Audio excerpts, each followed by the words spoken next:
하고 말씀 듣도록 하겠습니다. 하나님, 오늘도 주의 말씀으로 하루를 시작합니다.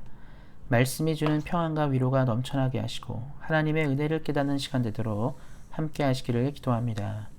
성령님을 통해 말씀의 지혜를 만나게 하시고 말씀을 온전히 깨닫도록 함께 하시기를 기도합니다. 지금은 살아계신 주의 말씀을 듣겠습니다. 말씀을 전하는 사람과 듣는 모든 사람들에게 하나님의 은혜가 충만하게 임하기를 원하며 우리를 구원하신 우리 주 예수 그리스도의 이름으로 기도하였습니다. 아멘. 함께 하나님의 말씀 보도록 하겠습니다. 같이 읽을 하나님의 말씀은 구약성경 920페이지 잠언 10장 2절 말씀입니다. 구약성경 920페이지 잠언 10장 2절 말씀입니다. 불의의 재물은 무익하여도 공의는 죽음에서 건지느니라. 아멘. 오늘은 정의를 지켜가는 삶이라는 말씀의 제목을 가지고 함께 은혜를 나누고자 합니다. 올바른 세상을 위해서 가장 필요한 것이 무엇이냐고 묻는다면 아마도 많은 사람은 정의의 실현이라고 이야기할 것입니다. 그래서 세계의 여러 나라들에서 많은 시민들은 늘 정부와 정치인들이 실정을 하거나 공평과 정의에 어긋나는 행동을 할 때 시위나 집회를 통해서 정의를 요구합니다. 그래서 조금 더 상식적이고 올바른 나라일수록 사회적 정의가 잘 나타나고 이러한 시위나 이러한 집회들이 많이 나타나지 않는다는 것을 볼 수 있습니다. 하지만 예수님께서 다시 이 땅에 오시고 하나님의 완전한 통치가 일어날 때까지 온전한 정의가 실현되는 나라는 이 땅에 존재하지 않을 것입니다. 기본적으로 본성이 약한 인간들은 하나님의 정의를 실현하고 만들어갈 수 없기 때문입니다. 사실 인간의 사회들은 수많은 법률을 제정하고 엄격하게 사회를 통제하지만 완전한 정의를 실현하는 나라가 없습니다. 이것들은 그것을 보여주는 좋은 예입니다. 그렇다면 우리는 이러한 세상, 정의가 완전히 실현되지 못하는 이러한 세상을 어떻게 살아가야 할까요? 오늘 말씀은 이를 말하고 또 믿는 사람들의 삶의 방향을 제시하고 있습니다. 예수님을 믿는 사람들은 과거부터 지금까지 그리고 앞으로도 이 세상의 소망이 될 사람들입니다. 세상은 우리를 통해서 하나님의 위대하심과 하나님의 나라의 모습을 만날 수 있어야 합니다. 그래서 성경이 말하는 하나님의 정의가 온전하게 우리 믿는 사람들의 삶을 통해서 드러나고 나타나야 합니다. 사랑하는 성도 여러분, 세상은 언제나 기독교인들에게 엄격한 잣대를 대고 있습니다. 그래서 예수님을 믿는 사람들은 올바르지 못할 때 더욱 사람들이 비난하고 질책함을 만나게 되고 그런 길을 많이 당하게 됩니다. 그 이유는 무엇이겠습니까? 그들도 우리가 믿는 이 신앙이 올바르고 공평과 정의를 가진 진리임을 희미하게나마 알고 있기 때문입니다. 그래서 오늘 말씀은 정의를 지켜가기 위해 재물에 대한 이야기를 하고 있습니다. 바로 불의한 재물을 탐하지 말라고 이야기합니다. 인류에게 가장 민감한 것은 물질입니다. 그도 그럴 것이 점점 시대가 물질을 움켜쥔 자가 모든 것을 쟁취하는 시대로 되어가고 있기 때문입니다.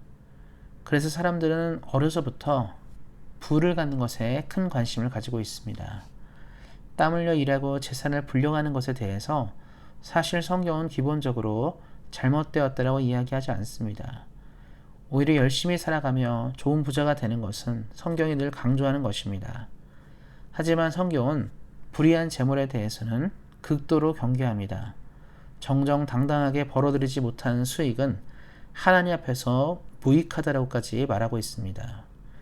예를 들어 마약을 팔아서 이익을 남기거나 다른 사람들을 사기쳐서 남긴 수익들은 분명 하나님이 보시기에 올바르지 못합니다. 어찌되었든 부자가 되는 것이 중요한 것이 아니라 하나님의 기뻐하는 부자가 되는 것이 매우 중요합니다. 성경은 수많은 부자들의 이야기를 이야기하고 있습니다. 아브라함과 욥과 같은 인물들은 엄청난 부자였지만 하나님은 그들의 부에 대해서 지적하지 않으셨습니다. 그러나 이스라엘 왕국이 타락하여 부정과 부패가 가득한 때 그 시대의 부자들에게는 매우 경고하셨습니다. 그들의 재물을 멸시한다고까지 하셨습니다. 그 이유는 매우 단순합니다. 타락한 이스라엘 왕국의 부자들은 정의가 없는 재물들을 모았기 때문에 그렇습니다.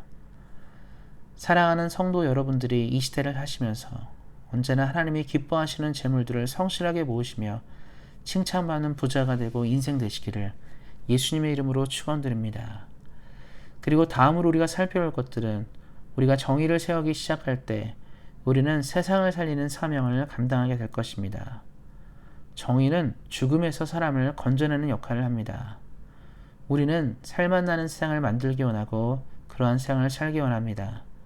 그러기 위해서는 우리가 사는 곳이 공평정대한 사회가 되어야 합니다. 사람들이 사회에 불만을 가지는 것은 가진 사람은 뭐든지 쉽고 능력 있는 자는 가능한 일인데 그렇지 못한 인생들은 무엇이든지 힘들고 어려워서 생겨나는 일이 많다는 것을 알기 때문입니다. 그래서 불만을 가지고 불만이 만들어지는 것입니다. 누구에게나 균등한 기회가 공급되고 누구에게나 정의가 적용되면 사람들은 자신의 사는 곳에 대해서 비판하지 않고 만족하며 살 것입니다. 사랑하는 성도 여러분, 비록 이 땅은 그렇게 흘러가지 않는다 하더라도 우리 예수님을 믿는 사람들이 우리가 운영하는 회사에서, 일하는 회사에서, 또 우리가 머무는 모든 장소, 모든 공동체 안에서 온전한 정의를 실현한다면 우리는 우리가 머무는 이 세대 가운데 세상 사람들은 우리를 주목하고 하나님의 정의가 살아있음을 볼 것입니다. 세상은 지금도 우리를 주목하고 바라보고 있습니다. 우리를 통해 하나님의 나라를 보기를 기대하고 있습니다. 사랑하는 성도 여러분, 우리 온사랑교회 모든 성도님들의 삶에서 하나님의 정의를 늘 지켜가심으로 하나님의 사랑으로 이 땅에서 예수님의 복음과 나라를 증거하는 삶을 사시기를 예수님의 이름으로 축원드립니다. 기도하겠습니다. 늘 우리의 삶에 은혜를 주신 하나님, 우리 사랑하는 온사랑교회 성도님들을 통해 하나님의 정의가 세워지고 하나님의 나라가 견고해지도록 함께 하시기를 기도합니다. 날마다 큰 은혜를 부어주시고 하나님의 사람답게 살게 하시는 하나님께 감사하며 우리를 구원하신 우리 주 예수 그리스도의 이름으로 기도하였습니다. 아멘. 함께 기도하는 시간 갖도록 하겠습니다. 특별히 내일은 추수감사절 예배가 있습니다. 한 해 동안 우리에게 은혜를 부어주신 하나님께 감사하는 귀한 시간 될 수 있도록, 귀한 감사 예배 될 수 있도록 추수감사절 예배를 위해서 기도해 주시기 바랍니다. 또 교회를 위해서 교회가 주의 말씀과 은혜 가운데 부흥하고 성장하며 이 시대 가운데 사명을 감당하는 교회가 될 수 있도록 기도해 주시기 바랍니다. 또 좋은 담임 목사님이 세워질 수 있도록 교회 안에 하나님의 나라를 세워질 수 있도록 이를 위해서도 기도해 주시기 바랍니다. 우리 안에 몸이 약한 분들이 있습니다. 하나님의 은혜 가운데 강건해질 수 있도록 함께 만나서 모여서 예배할 수 있는 은혜가 있도록 이를 위해서도 기도해 주시기 바랍니다. 코로나 전국이 심심치 않고 만만치 않고 또 깊어지고 있습니다. 대한민국, 캐나다 정부 이것을 잘 대처할 수 있도록 이 코로나 전국을 위해서 또 하나님의 은혜가 이 시간 가운데 우리 모두에게 있을 수 있도록 기도해 주시기 바랍니다. 개인의 기도 제목과 소원의 기도 제목 가지고 또 자유롭게 기도하는 시간 갖도록 하겠습니다. 오늘 말씀처럼 주님께서 주시는 삶의 목표를 성실하게 이루어 가셔서 하나님이 기뻐하시는 또 정의를 이루어 가시는 우리 사랑하는 성도님들 되시도록 예수님의 이름으로 다시 한번 축원드립니다.